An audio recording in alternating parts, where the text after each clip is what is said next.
Hey everybody, thanks for checking out today's Randall-Reilly review video. If you've watched any of our videos before, you will notice automatically this looks a little bit differently. And that is because Randall-Reilly is among the companies that have asked all workers who can work remote to do so.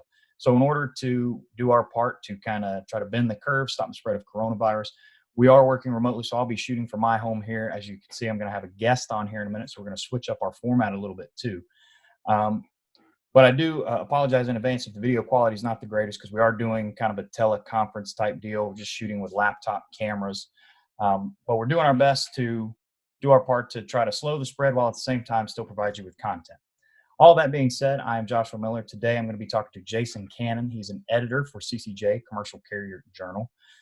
And we're just going to kind of go over what you've heard, what you've learned, Jason. Being at CCJ, you have a lot more interactions with trucking fleets directly or indirectly than I do. So I just kind of wanted to kind of pick your brain a little bit. I know you've got a lot of articles up on the website, and we can leave links and all that kind of stuff. Maybe I'll flash it on the screen, or we can leave it in the description and whatnot. But what are you seeing? What is different today compared to just a couple weeks ago? I think the density of where people are located, they're in this. Most fleets are in the same boat as with the rest of us. The people who can work from home have been asked to. So I think you've got people who ordinarily your dispatchers who are used to being in one specific location that has been ported to their kitchen table to their guest bedroom. You've got I guess what they would consider essential personnel, people like the maintenance department, that's mostly not changed. But the way that process kind of unfolds has changed significantly. I've talked to several carriers that, generally when a truck is dropped off for service, the driver hops out, the maintenance guy drops in, and the process kind of starts. And now the drivers are being asked to do a little bit more of the light type stuff, the light checkups. And when I say lights, I mean like the bright lights, not like the light and easy stuff, but all the stuff that the driver can touch and maybe the maintenance technician kind of stand off to the side and just sort of supervise. That a lot of that's taking place. A lot of fleets are really sensitive of putting the putting the technician inside the cab unless that's absolutely necessary. The 6 foot distance that we've all been asked to maintain from each other, that's in play in all the service bays. The sharing of tools is kind of being managed a little bit more. Now, if you've ever been in a shop, the sharing of tools is sort of a complicated and a delicate dance anyway. But most of these technicians have been asked not to leave their bay. The constant wiping and cleaning of surfaces, the wiping, when the driver gets out, he's asked to wipe down the steering wheel and all the touch points. When the technician gets out, he's asked to do the exact same thing. So all of the stuff that you read from the CDC that they're asking you to do, basically when you go out in public, you can pick that up and you can put it in the driver's room, you can put it in the maintenance department, you can put it in the dispatcher's department and the safety department. It's kind of the new way of life right now. Oh, still there? You freeze? Like you froze. Yeah, we froze for a second. I had you on a new way of life, I think is where we kind of freaked out there. Yep. All right, you've unfrozen now. All right, yeah. I had you up until new way of life there. I don't know if you continued on. Yeah, and that was pretty much the end of it. I mean, it's you and I guess that's a convenient point for us to freeze up on, because I don't think you can take everything that everybody else is being asked to do, the 6 foot rule, the washing your hands, the deep clean, the deep sanitize, and deploy that everywhere. And that's basically what these trucking operations are doing. They've had to up their game on cleanliness. If you've been in a maintenance shop, that's generally not the cleanest environment in the world. A lot of grease, a lot of oil, a lot of dirty parts just kind of sitting around. Well, there's a heavy sanitation push. It's going to be dirty. It's a dirty job by nature, but it's not just sitting there anymore. There's a lot of attention being paid to how clean you can make a workstation, and that's in the shop. That's in every department in the fleet. Okay. Now I know that in that little description there, you did say that you heard a lot of dispatchers are being asked to work at home whenever possible. Have you heard anything about recruiters themselves being able to work from home, or is that something that, because I don't know, a lot of guys or a lot of fleets have systems that are kind of in in the facility itself. Is that something where you've heard they've been able to move that offsite as well, or is that more they're still having to come in and they're just having to kind of be a little bit more careful about personal distance and cleanliness and that kind of thing? I've talked to several carriers who have kind of taken the interview process online that are doing a lot like what you and I are doing right now. Instead of having a face-to-face interview, there's a lot more Skype interviews, a lot more Zoom interviews, conference call type deals. Just because of the whole 6-foot rule, and then you're inviting someone you don't necessarily know into an office that has other employees. So I get the sense that the recruiting department is probably, I don't want to call anybody non-essential, but when you look at the overall operations of a trucking fleet, the absolute essentials are the drivers and the maintenance guys, because if they're not going anywhere if somebody's behind the wheel, they're not going anywhere if somebody can't fix it if it's broken. So I would say that the recruiters are sort of part of that office personnel that, maybe there's one or two of them in the office, but maybe if it's like a department of maybe 5, they rotate out, in the office a day or two with this group, and then they go home for a day or two. Then the next group comes in, because I don't get the sense a lot of business is taking place across the desk, like it ordinarily would. Yeah. Have you gotten a sense at all? It doesn't seem like now would be a time that drivers are really trying to make moves. It seems like now would be the time that they're just out there trying to get whatever they can moved. Has that been something that you've kind of heard? Is recruiting almost at a standstill because there's not a lot of, I don't know if there would be any new drivers coming into the force right now. Or are drivers trying to make jumps from fleet to fleet at this point? Or is it more just, hey, now's when you just bear down and do what you got to do? I don't know that the drivers are jumping fleets as much as maybe they would normally, and I don't know that they do that to the volume that they claim they do, to begin with. But the wild card component here is all of these states that have closed their DMVs. Well, that's where you get your CDL, and it's also when you go get your med cert, you have to file it with your DMV. So now you can't file a renewed med cert. You can't get a CDL if you don't already have one. If you already have one, you can't renew it.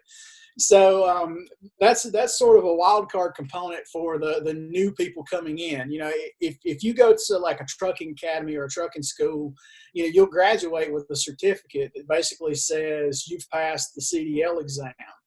But the DMV still has to issue your license, and depending on what state you're in, your DMV might be closed. And you can't legally operate a commercial vehicle without a CDL, and you can't legally operate a commercial vehicle with an expired CDL. Yeah. So, if your CDL expired, say Friday, and your DMV's closed, most of these places that I have seen, they're closed until at least April the 1st. So you've got 2 weeks basically before you can go renew it. Now, what you've started to see is a lot of these states are waiving. They've got everybody. There's a grace period for everything, so they've extended their grace period. Say if it varies by state, sometimes the grace period's 30 days, sometimes it's 60 days. But have another freeze here. Leveling it. So, like I think the state of Oregon went from 30 days to maybe it was 90 days. So their grace period's 3 times what it normally would be. Okay, I think I got you. I think we froze a little bit there, but I think we picked you up on there enough to understand what you're saying on the grace period at the end. It almost seems kind of like a catch-22, like we were talking about with the CDL places or DMVs shutting down, not CDL places. That's very uneducated sounding. But I know I have heard of some places like rest stops. I believe it was in Pennsylvania, I think, started shutting down rest stops. Certain truck stops are kind of ratcheting down what they will and won't allow in places. Right. Have you heard any? I know drivers were very upset because, we need the drivers out there. We can't just pull drivers off the road. There's no work from home if you're a driver. Right. So they've got to be out there moving stuff around for us to survive this. Have you gotten a sense from any of the fleets that you've talked to? Is there anything that the fleets themselves are doing to try to push back on anything like that and kind of advocate for drivers? Or is this more of just the drivers are getting so riled up that some of these things are being rolled back? Because I think Pennsylvania did end up opening up more of the rest stops. Still not all of them, but they did open up some so that there was still places for drivers to go. Right. Pennsylvania walked it back. On the fleet level, what I've seen is there's been a bunch of fleets really that have opened up their yards to any truck driver that needs it. I mean, if you have some hours of service relief, if you're hauling a very narrow and very specified number of goods. If it's what they would consider emergency relief, which is replenishing store supplies basically at this level, milk, medical supplies, things like that, consumer goods. But if you're hauling and you're not hauling those goods, that hours of service relief does not apply to you. So closing what Pennsylvania did, that creates an unsafe condition because this driver is still subject to his hours of service. He still has to take a break, or he still has to take a stop or take a reset, and he doesn't have anywhere to park. So you saw a big pushback on that from like ATA and really the industry as a whole. I want to say the White House got involved in that too. I mean, that's not a convenience issue. That's a safety issue. The fact that they closed the restrooms and things like that, that's really sort of a slap in the face, but that's a convenience issue. You've got to have a place to park these guys because they're not legally allowed to drive infinitely. And if you're in the state of Pennsylvania and all these rest areas are closed, what are you supposed to do? So I think we've seen some fleets open up their yards to say, anybody that needs it, you just come on in and park. I've seen a lot of fast food places, since now the inside dining area in most of these places are closed. They've opened up their parking lot because, those guys are going to eat probably anyway, and there's nobody going to need to park in those spaces because they can't come in. So I think you've seen a lot of people that, for maybe the first time ever, really realize how silently important truck drivers are to their way of life.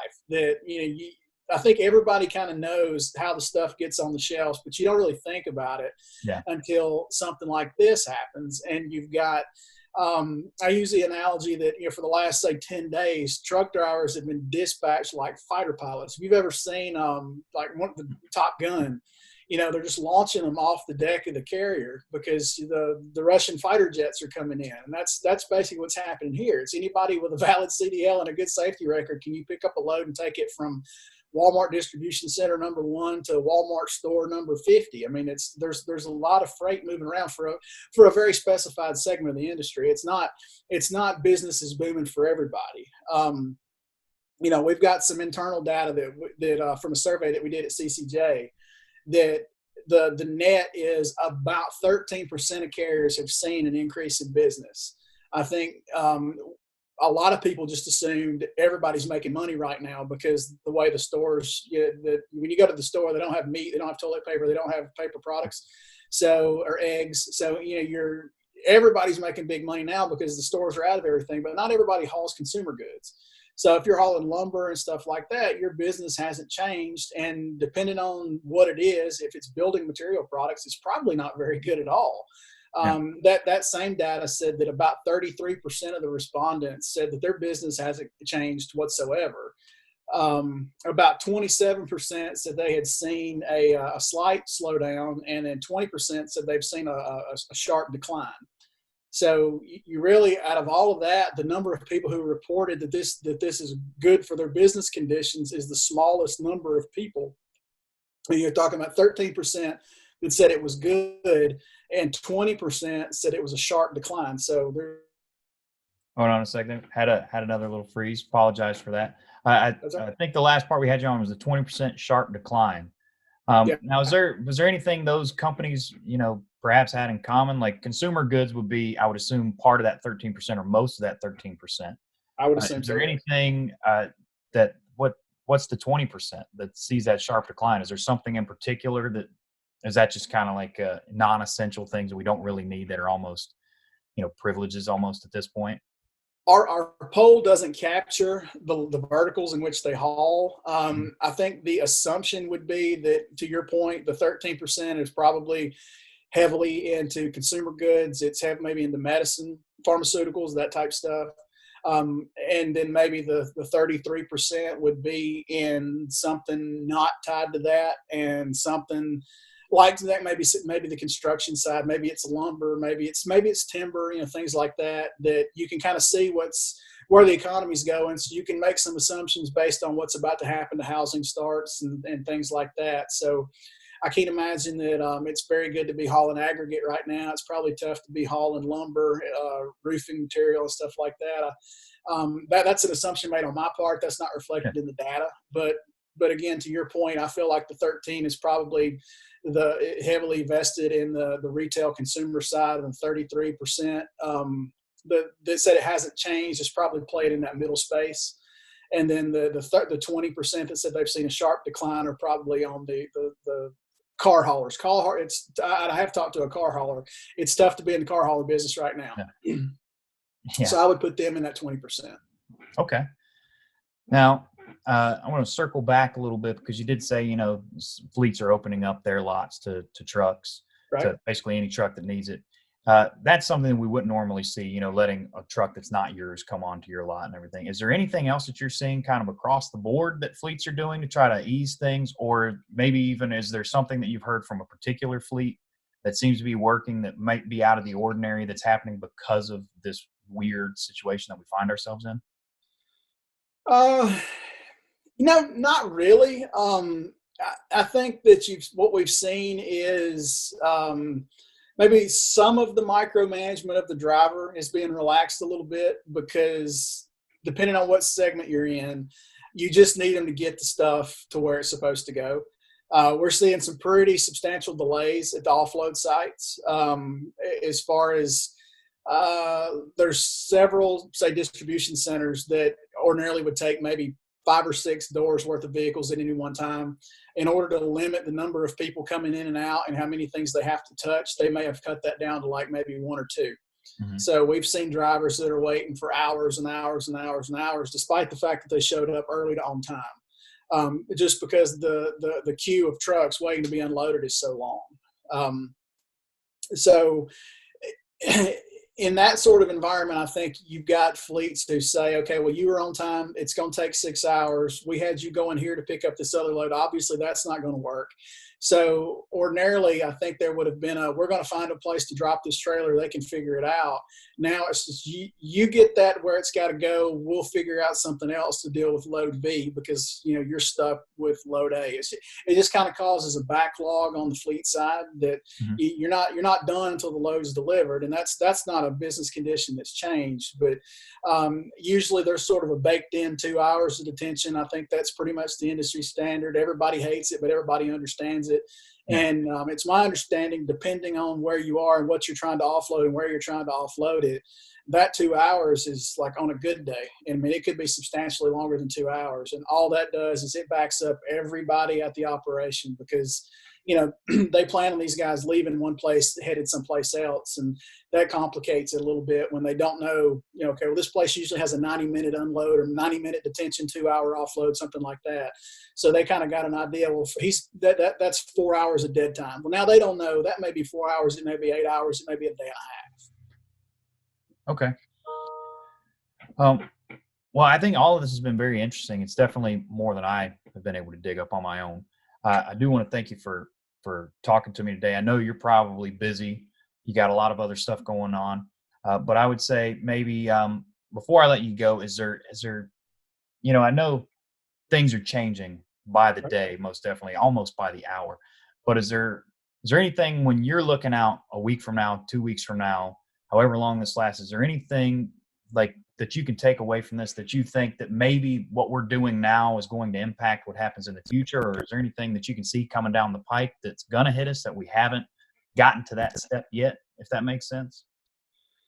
You kind of cut out on me a little bit of the question, but my interpretation is you're kind of asking me, is there anything that we can learn from what we're going through right now that we can apply in the future? Is that basically what you're wanting to know? That could be one way to look at it. Is there anything that we're doing right now that might carry over to the future, or is there anything coming that you think may come and may affect us even more as far as trucking before we're out of this ordeal, that other shoe hasn't fallen yet? Well, the other shoe that hasn't fallen, but I mean, I think it's an obvious shoe, is the rush of consumer goods right now. When everybody's fallout shelter is full of toilet paper and pork and beans, they're going to stop buying toilet paper and pork and beans. Yeah. So that the big spike that you're seeing right now, and I'm assuming, say, the 13% whose business conditions have improved, the bottom's going to fall out of that. It may be in 2 weeks, it may be in 6 weeks, it may be in 4 months. It's really hard to get a read on that because we don't know how long this outbreak is going to last. But that'll be the next shoe to drop, is when that business segment cools off. Anything that we're going through right now that we can learn from. I think that the only thing is, or when I say that, not the only thing, the most obvious thing is that I think it's changing a lot of people's thoughts on how work can get done.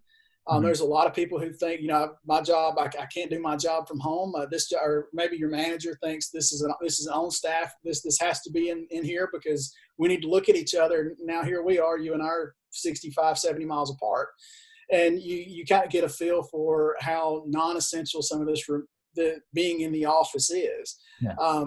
Do I think that dispatch operations and stuff like that are going to migrate to totally remote? No, I don't believe that at all. But there may be an opportunity seeing, maybe if you get an idea for how seamless this goes, maybe it's a train wreck. I don't know.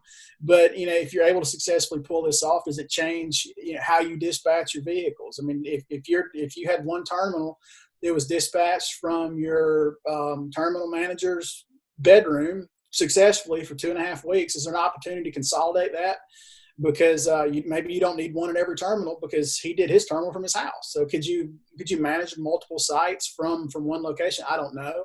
I guess that would kind of depend on that particular person's management skills. But I think it's learning how to work in a changing work environment. This was a good beta test for something like that, I guess, because it wasn't, you didn't have to, there was no risk involved in it because you were told it had to happen. The government said, everybody go home. And then, all the businesses said, well, we've got to figure out how to make this work. So it was an interesting science experiment, I guess, that you and I are both taking part of right now. So it's a trial by fire for sure. That's right, because you got to figure out a way to make it work, and that's kind of that's going to be the business for really. From everything that I have read, the second quarter this year is not going to be great, and the first part of the third quarter is probably not going to be much better. You're really looking at a late 2020 bounce, if there is a bounce. So you really got to figure out how to make it work for about the next 5 months. Okay. And that's going to be tough. I mean, a lot of the estimates that I have seen said expect the first quarter GDP to be marginal but positive. Second quarter could be catastrophically negative. Third quarter is probably not going to be positive, but it shouldn't be as bad as the third. And the fourth quarter should be fairly positive. And a lot of the economists that I've seen expect to close the calendar year with positive GDP. And so if you're an economist, or you're one of those guys that gets wound up about numbers like that, I think seeing where we've been for, say, the last 10 days, and that we've forecasted it's only going to be till April the 1st or April the 6th, or now it's some places April the 30th. We don't know. I mean, it may be June the 15th before this really shakes out, but not really knowing what we're in right now and how long it's going to last. I think if you could convince yourself that we'll walk out of 2020 with a positive GDP, that's pretty good. Yeah, especially the way things are going. Of course, it doesn't sound great that it's going to take all the way towards the end of the year, but at least there are those that think we can end this thing on a positive note, which after everything we've seen and what we're going through, that's right. Good here, certainly. Jason, I want to thank you again for taking the time to talk to me. I know you're very busy with all this stuff going on. We'll probably all make it. Yeah, definitely. Thank you again for taking the time to talk to me. I would encourage you, if you haven't checked out CCJ, I believe the link is it CCJ Digital, I believe is what it is? Yeah, ccjdigital.com. Okay. If you're viewing this now and you haven't checked that out, I'd encourage you to go over there. I'll leave a link down in the description or put it up on the screen for you. Jason, thank you for all your help talking me through this.